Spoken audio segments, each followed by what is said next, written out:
In this lesson, I'm going to be talking to you about contrast. I'll be taking you through what it is, how it's used, and then we'll be following this by a quick demonstration, and then we'll be moving on to a quick exercise to give you a better understanding of how this works. Okay, so let me explain what contrast is. This refers to the way the elements in a drawing differ from one another.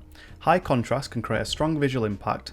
Low contrast can create more subtle understanding effects. You can create contrast in your composition through the use of colour, value, shape, or size. Okay, so let me explain these a bit more further. So we have shape, size, value, and colour. Colour is something that I've covered in a previous class, but as a brief overview, within colour there's loads of different contrasts. Say for example, yellow and purple, those are contrasting colours, and then you've got red and green, and there's many other variations in the contrast. Say in this colour wheel for example, everything that's opposite is contrasting colours. Okay, so now let's move on to shape.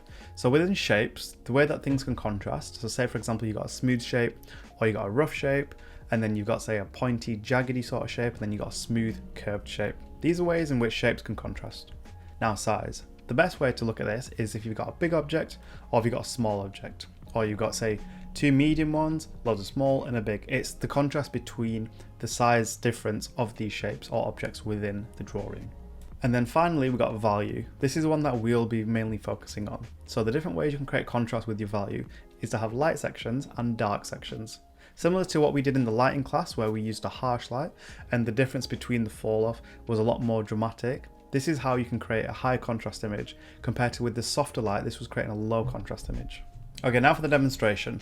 Let me show you how shape, size and value can all affect the composition whilst playing around with the contrast of all these. So now for the demonstration, what we're going to be doing is using the same shapes that we did in the previous lesson, but this time we're going to be playing around with the value and the size because we've already got a variety of shapes. We've got some triangles, we've got some squares. So I'm going to show you initially through the paper cutouts, and then we're going to be moving on to paper where we're going to be drawing a few compositions too. Okay, let's get to it. So I'm going to start off with the square. So let me explain contrast with regards to size first. So here's an example of size contrast. So you can see this big and this small. This is a very good example of size contrast. Let me show you another example too. So we have got, so here's another example of two different sizes, same shape, but this shows a contrast in size. Let me show you an example of shape contrast. So here's an example. So say for example we've got a smooth round shape, and then on this side we've got a really jaggedy type of shape. So here's an example of shape contrast. So here we've got smooth, and then here we've got sharp. So here's an example of shape contrast. Now let's show you an example of high and low contrast for value. So for high contrast will mean the difference between them is much greater. So say for example we had two shapes. So this is an example of high contrast. Whereas if we had low contrast, so this would be an example of low contrast. So the difference between the values isn't that much. So you can see the difference of high contrast and low contrast. So what I want you to do now is, on a fresh piece of paper, I want you to go in and I just want you to draw some shapes. Just have some fun. I want you to draw some shapes. Just create yourself a little frame, and I want you to draw some shapes in order to make it feel balanced. So for this, what we're going to do is going to be imagining that we're drawing something with a subject. Subject being the main focal point of the drawing. So I'm just going to draw a very simple person just to communicate the concept. So I need to follow me as I'm doing this. So create yourself a very simple character.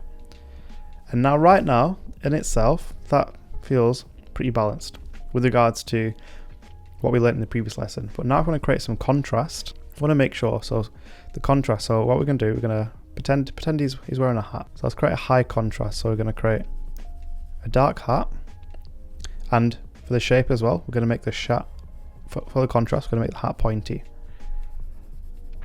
Just like so. So we've got contrast between the sharp and the rounded. And with regards to size, we're going to make his hat much bigger.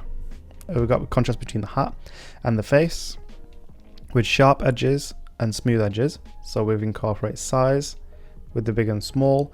We've got shape and we've got a value, there's a lot of darkness in the top half. So we need to add little pockets of darkness in the bottom to make the whole image feel balanced. So with this, we can go in and add some arms. It's very simple. This is just to communicate the concept. We can give him some shaded arms.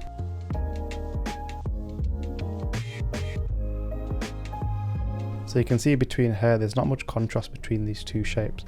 So imagine we gave him a beard. This in itself feels pretty balanced. With regards to shape, it's balanced, and then with regards to contrast, we've got contrast in shapes, we've got contrast in values, and then we've got contrast in size. Okay, so for the exercise that I want you to take part in this lesson will be similar to what we just did in the demonstration, but I want you to draw the shapes. So I want you to draw big, small, smooth, jagged, and then shade them in with the different values. Try to create the balance that we learned in the previous lesson, but then also the contrast of jaggedy and sharp, and then smooth and round with light and dark values in order to create that contrast, which is fully balanced. Practicing what we learned in this lesson and in the previous lesson too. Just using basic shapes. I'm going to start off, and I just want you to draw a shape just anywhere. So I'm going to start off with, say, a triangle. Just anywhere. And now what I want you to do is to go in and fill that frame with other shapes, with bearing in mind the shape, the size, and the value. I want you to do this three different frames.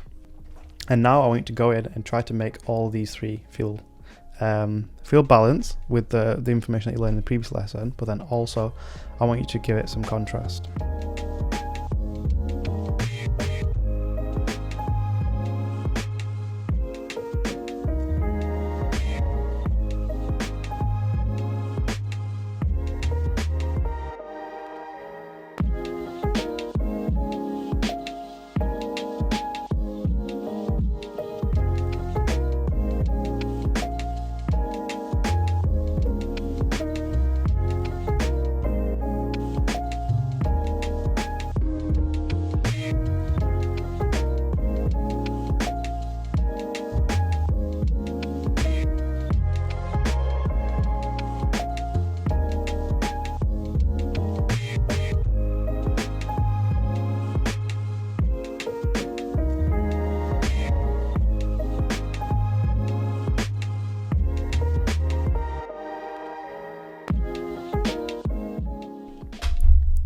So this is what I've created. Again, I was just kind of going off the top of my head, but it does kind of work like this when you are drawing and when you're trying to create a good composition.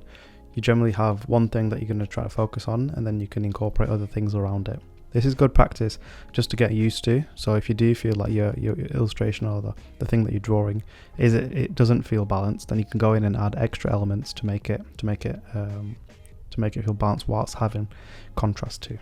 Okay, so that was it for contrast. Spend some time getting used to this concept before you do move on. Just get yourself familiar with how you can create contrast within your drawings.